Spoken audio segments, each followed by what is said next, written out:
Halo Sobat Bola Pecah.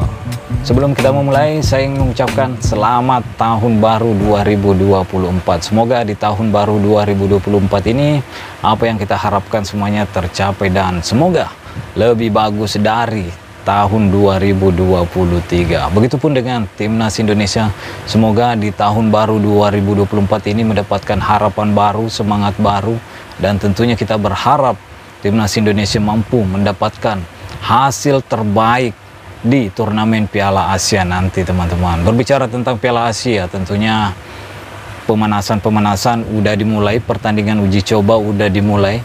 Terbaru ada Timnas Jepang versus Timnas Thailand yang berakhir dengan skor 5-0.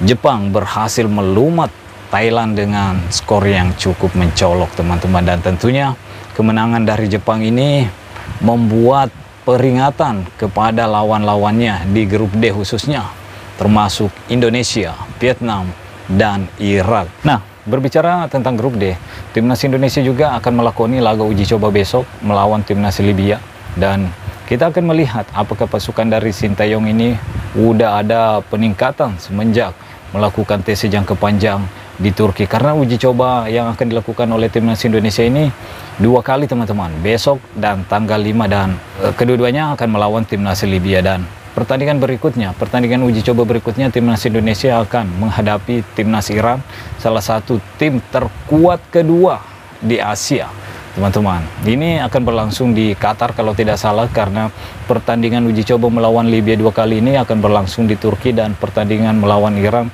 ya di Qatar kalau tidak salah, teman-teman. Dan kita akan melihat apakah pasukan dari Sintayong udah ada peningkatan semenjak persiapan jangka panjang yang dilakukan di Turki ini.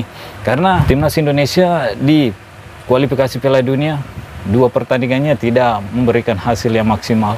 Harus kalah melawan Timnas Irak dengan skor 5-1 dan hanya mampu bermain imbang melawan Timnas Filipina dengan skor 1-1. Sementara di grup D ini kita juga akan melawan Irak kembali, teman-teman. Jadi tentunya Irak juga udah menganalisis, udah mengetahui sedikit tentang kekuatan Timnas Indonesia ketika Irak menghadapi Timnas Indonesia di kualifikasi Piala Dunia. Begitupun dengan Vietnam. Vietnam dan Indonesia sudah saling tahu, teman-teman, tentang kekuatannya. Kita tahu sendiri bahwa Vietnam adalah yang terbaik di Asia Tenggara, baik secara peringkat maupun secara hasil-hasil yang ia raih beberapa tahun ini.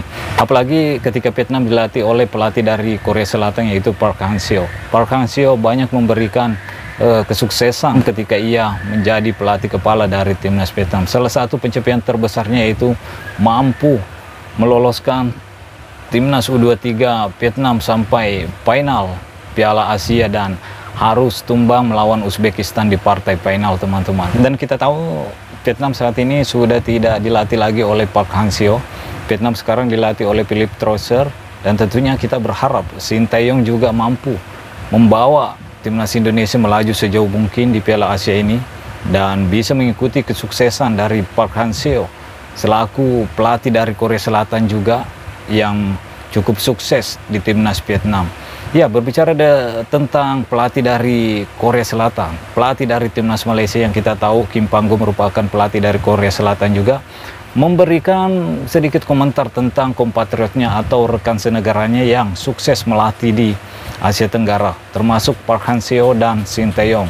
Kim Pang-gu menganggap bahwa dia terinspirasi dengan 2 rekan senegaranya yang melatih di Asia Tenggara, termasuk Park Hang-seo dan Sintayong.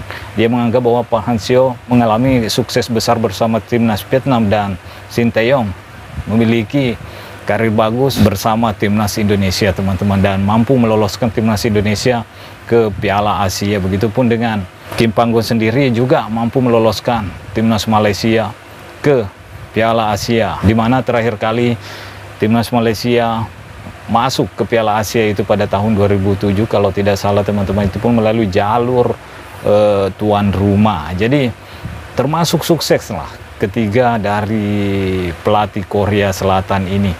Jadi gimana menurut kalian, siapakah yang akan sukses lagi di Piala Asia ini?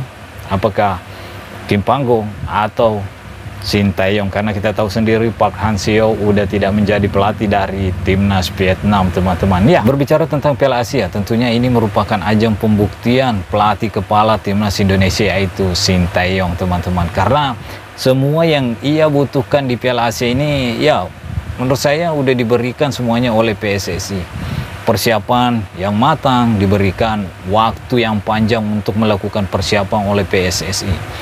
Pemain-pemain yang dibutuhkan oleh Sinteyong, termasuk pemain keturunan yang diinginkan, diusahakan oleh PSSI untuk diberikan kepada Sinteyong. Jadi menurut saya ini benar-benar ajang pembuktian Sinteyong mampukah mencapai target yang diberikan, yaitu lolos ke babak 16 besar, sekaligus menjadi pembuktian apakah Sinteyong masih layak diberikan kontrak oleh PSSI untuk menunggangi timnas Indonesia. Karena inilah ajangnya, inilah tempat pembuktiannya. Semuanya udah diberikan, semuanya udah diakomodir oleh PSSI. Tinggal Sinteyong bersama timnas Indonesia mampu nggak melaju ke babak berikutnya atau target yang udah diberikan oleh PSSI. Jadi kalau gagal di sini, tentunya Sinteyong juga tidak boleh memberikan alasan-alasan tentang kegagalannya, karena semuanya udah diberikan oleh PSSI menurut saya, teman-teman.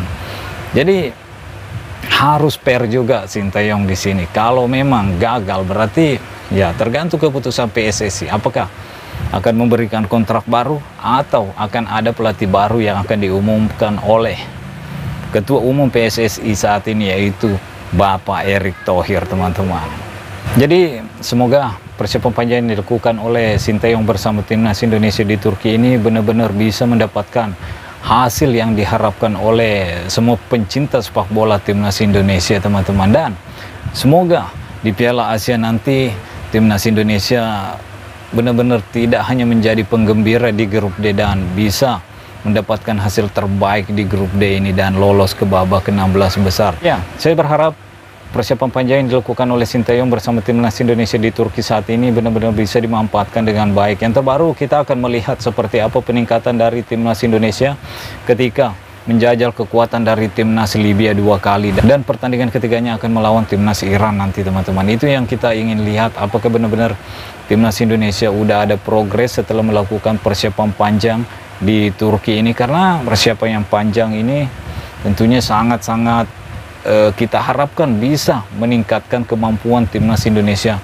sebelum bermain di Piala Asia. Itu yang kita harapkan. Dan yang terakhir, saya berharap timnas Indonesia benar-benar bisa lolos ke babak 16 besar, dan harapan saya Sinteyong juga masih mendapatkan kepercayaan dari PSSI. Tapi Sinteyong harus benar-benar bisa membuktikan, membawa timnas Indonesia lolos ke babak ke-16 besar. Baru kita berbicara kontrak, teman-teman. Oke, sampai di sini dulu. Stay healthy, no baper-baper. Bye-bye.